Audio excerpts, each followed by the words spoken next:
Alright guys, so welcome back. So I got the surface mounts back, and essentially this is what you're looking at. The two donuts on the posts, and they're welded to the plate, and pretty much that's what we built. Alright, so what we're doing to mount them is, what we're using is these timber screws. These are actually stronger than 3/8 lag bolts, and these are 4.5 inches long.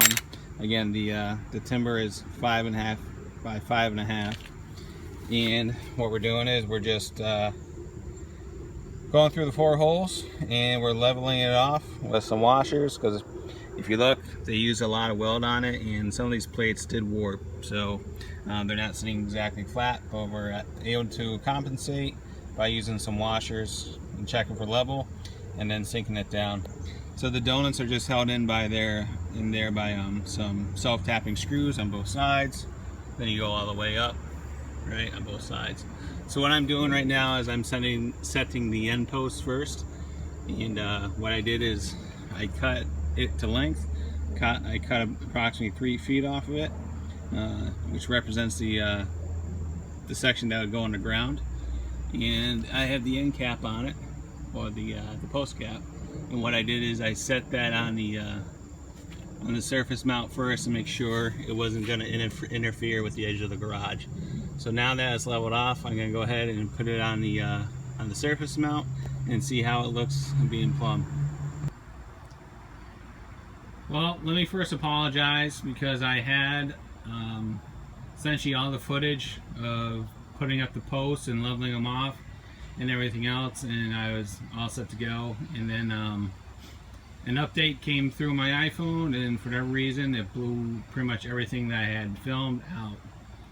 So unfortunately I lost all that footage, but essentially here we are with the next day with the finished fence. So let me explain what I bought for a fence.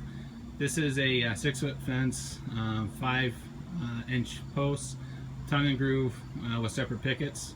Picked it up at Lowe's, and essentially it's an 8-foot by 6, and essentially it's about 110 per section, including the post. And so what I did yesterday is we did all the fencing along the retaining wall. Show that to you real quick. Wrap around the corner. There you go. Alright, so as far as the conclusion of the surface mounts, there you go. There's the finished post over the donut and over the plate. And what we did is I used some stainless steel screws to attach the posts to the donut. And all we did is we just marked them off, and then just attached a couple stainless steel screws to the location of the donut, and then use a plastic screw cap to hide the screw. So this is what I'm using right here, and there's the snap cap. All right. So the installation went pretty well, as long as you take your time to level off the posts and go from there. Everything will line up, and even if it's off a little bit, you still have a little bit of wiggle room with the posts over the donuts, so you can correct for anything that may be out of square and out of plumb as you're putting the fence together, since everything is all separate assemblies. So one thing I have to do is I have to move that downspout. What I'm going to do is I'm going to continue the gutter up around the corner, and then the downspout is going to come down on the side of the garage and come down away from the retaining wall.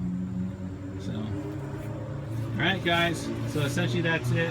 I hope this helps you guys out. If anybody's thinking about doing a surface mount, whether it be on concrete or retaining wall or some other type of surface, there are some options that you can do. And this morning a thunderstorm came through with about 35 to 40 mile/hour winds, so I was watching everything out my window, and I didn't see this thing move at all. So even with the strong winds and the thunderstorm, so it seems to be pretty solid. So give you one last parting shot. If there's any thoughts, questions, concerns, anything at all, go ahead and leave me in the comments box. And as always, thanks for watching and have a great day. See ya.